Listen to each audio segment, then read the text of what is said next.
subjective experiences that we just talked about, understanding each other. We're nodding our heads. Do we understand? We're sending some kind of communicatory message, small, you know, whatever, doing all these kinds of things. But there's something going on, and there's a reaction process. So intersubjective is happening.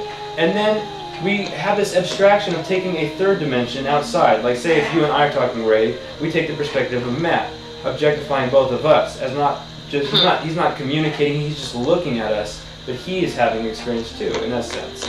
And so they're always dancing together. This trinity of perspectives is kind of swirling around in your experience. And I think if you get into too much trouble if you try to reduce reality to one of these types of experience. If it's all intersubjective, then you get into trouble. It's all objective. You leave out, you've gutted, you've spiritually eviscerated the personality. I mean, isn't that accurate? And it goes the other way too. If you try to go too subjective, if you reduce biology and chemistry to just the psychology, well, then you've gone in the other direction. You've become a narcissist in that sense. So, I mean, it's always about this balance and throwing in this third perspective on things. That's kind of what I got from Wilbur. I mean, did you get that too? This walking with this trinity of perspectives at all? Do you start to do that now when you look at things? And it's how interesting is it to kind of view things from all these different perspectives, and how much of you does that in your day-to-day practice? I mean, it's enough to conceptualize about it. How much of you actually does that, walks with these three perspectives? Right. Well, I think that's where the kind of yoga or some type of daily practice would remind you that you are on this path, right? Yeah. Like, hey, I am wanting to be aware of these things, A, B, C, D, F, G. And that's why I think that a lot of people they go to the extreme where they feel they have to be very regimented, because then you have no leeway, really. It's like we're so free in our world right now that we forget all these things that maybe are very important to us, because there's other stuff going on. I lost my train of thought. Fuck, I have to pee too. I'll be back. Okay. All right. So now it's just you have to pee yet? It should be a good time. No, I can hold it. Okay. We're drinking a lot of liquids. That's a big bladder. Very large. Ladies, he's got a big bladder. Whatever that means. Camel. Oh, man. Well. Yeah, so why do you hate the words so much? I mean, do you have a better replacement, or? No, but as long as we remember that they both require one another, is what we're pointing out. Yeah. There's no such thing as objectivity without subjectivity. No subjectivity without objectivity. Yeah. And sometimes when we talk about subjectivity, we tend to think that there's somehow, like, my interior world is totally private, totally separate from the objective exterior world. Yeah. I don't think that's true. Yeah, I agree that there's not really an interior in here or in there that's separate. I mean, there's an element that's private, but you can look at someone even when they're not speaking and sort of get a feel for it. Yeah, you're always operating on these little nuances, this paralanguage. Right. And that's picking up on that is the second person kind of dimension, this bridge. Yeah. This weird. Just totally continued without you, Ray. Anyway. We don't even need you anymore. Haha. Totally homosexual now. Just kidding. Anyways, we're talking about the necessity of this of each perspective on each other. The first, second, and third perspective, the subjective object, don't necessarily arise by themselves as much as people want to think they would be. Like the tree falls in the forest and nobody hears it. Well, it's both kind of. You know, someone does hear it, or it makes a sound and it doesn't. And so it's really about embracing this paradoxical worldview, getting away from this pluralistic.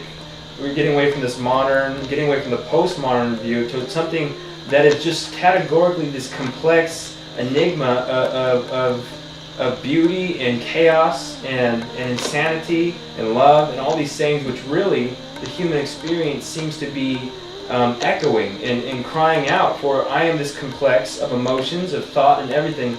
Hear me. You are just mouthpieces of me. I am the human experiences. I am the universe. I am. How much of that resonates with you? Is this the worldview that we need to adapt? And when you can walk with paradoxes, how practical? Oh, I can hear my voice really loud. how it's not that loud. How crucial is, how pragmatic is walking with conflicting truths for you? And this means a kind of flexible, a flowing kind of attitude towards reality. Yeah, I know where you're going with that. Is this crucial for you or what? Yeah, I think it's completely it's all you can really do. Like it's really our only choice at this point. Finding balance, it seems, is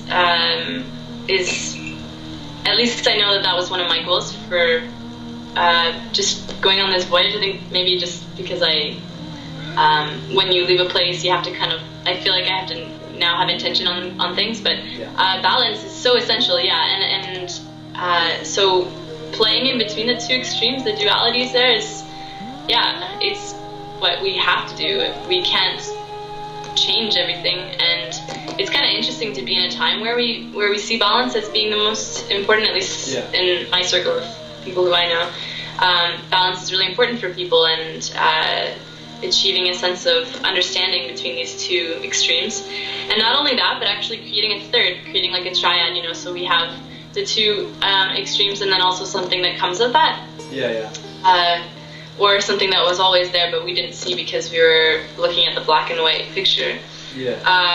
Which is cool. And then we start to realize there's a whole spectrum. There's not only the triad, but there's a spectrum within triad. And so I think it's important to accept the two extremes so that we can see all the subtleties when we're ready for it, right? Because I think it takes a lot more time than we want it to. Like, we want to just kind of jump into everything. And I think it's good to be on the fast track that we're on, but at the same time, it still takes a bit of time. It takes a lot of effort from each individual person. I think it's another reason why we should do yoga, because you need to know that you can put effort into yourself and into your path.